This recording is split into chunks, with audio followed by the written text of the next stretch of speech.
Hi, I'm Chef Maria Liberati, author of the award-winning book series, The Basic Art of Italian Cooking.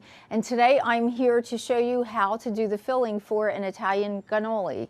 And what we're going to do is we're going to put in the food processor a half a cup of ricotta cheese. And if you can find fresh ricotta cheese, it's even better. And a third a cup of sugar and just about a half a cup of baking chocolate chips.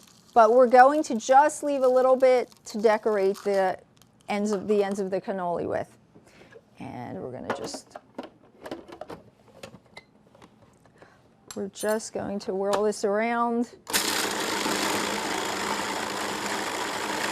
till it's well blended. Just a little, not too much, because the chocolate chips will break up.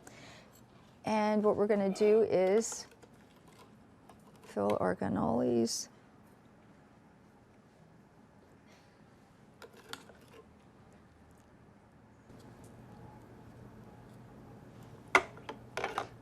You're going to use some chocolate chips for decoration. And you can also decorate with some powdered sugar if you would like.